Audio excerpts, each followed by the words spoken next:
Hello everyone, Larry Satchwell here in the basement today because it's raining cats and dogs. Today's project is to make some storage drawers out of these boxes. These boxes came to me from Karen's uncle, Gunnard Corey. So did a lot of his tools. I met Mr. Corey a couple of times before we were married at some family picnics, but never really talked to the gentleman. He passed away before we were married, and we were married in 1974. Not long after we were married, my wife and I approached his widow to see if I could buy some of his tools. He had a beautiful Swedish bench, and that went to a family member, as well it should. Like a lot of folks in Rockford, Illinois, he was Swedish, and I know this bench probably came over from Sweden. He also had several hand tools.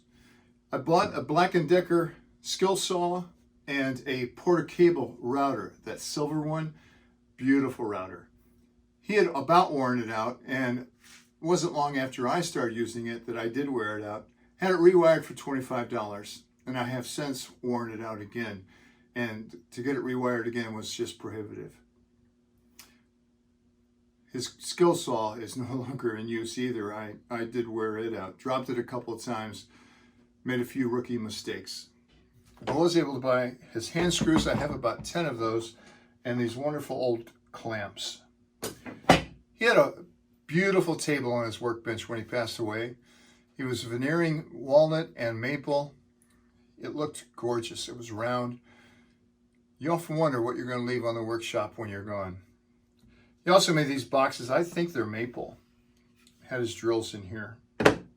Today I'm going to repurpose these into some drawers. First thing I need to do is take the lids off.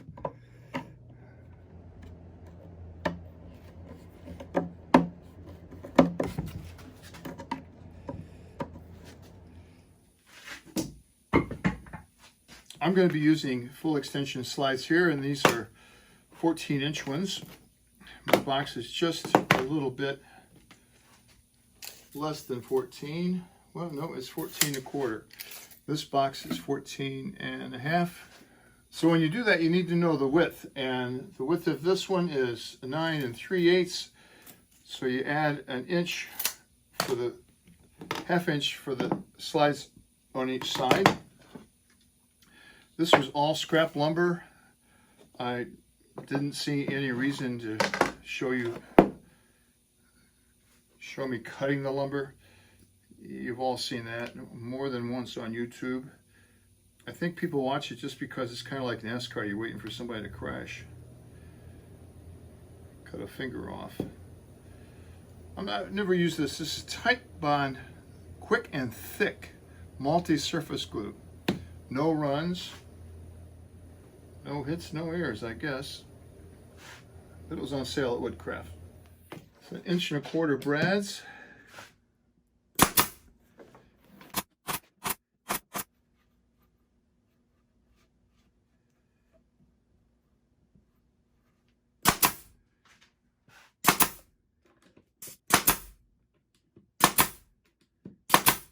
So once you have your components, you're ready to put them together. First thing to do is to take the slide apart, and there's a little lever here, and you either pull it up or down, and everything comes apart. I'm going to install this first. I want the front of it to be right there, and I'm going to put 3 screws in it.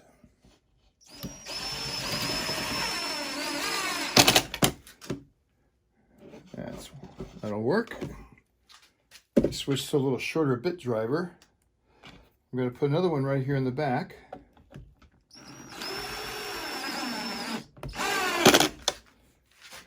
And one all the way in the front. Now I'll repeat that on the other side. So now we'll put the corresponding piece on what was once a box and is now a drawer.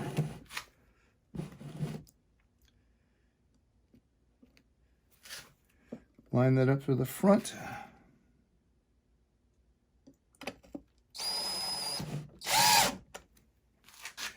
And again, 3 screws in this piece. Same thing on the corresponding side.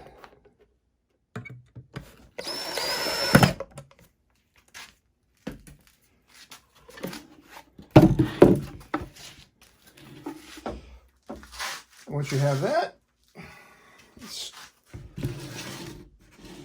just put the 2 pieces together.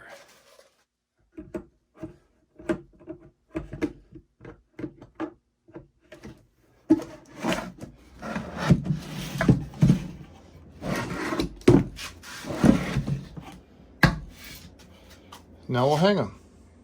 These are the shelves with the shoe boxes that you see in most of my videos. And I'm going to hang these 2 boxes right from it and below it. So to mount this, I've taken it apart again. I'm going to put right up here.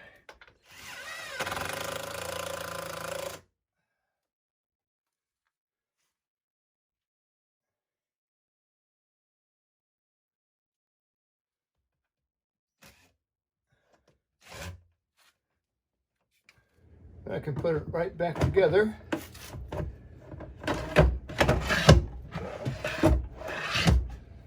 And that's going to be a good place for my router. Well, Uncle Gunny, I wish I would have gotten to know you. I didn't see any of your work other than your unfinished table, and by that I could tell you had a lot of skills. You could have taught me a great deal. I apologize for not taking better care of these boxes over the last 45 years. They've still been put to good use, and I really appreciate them. Thanks for watching, friends.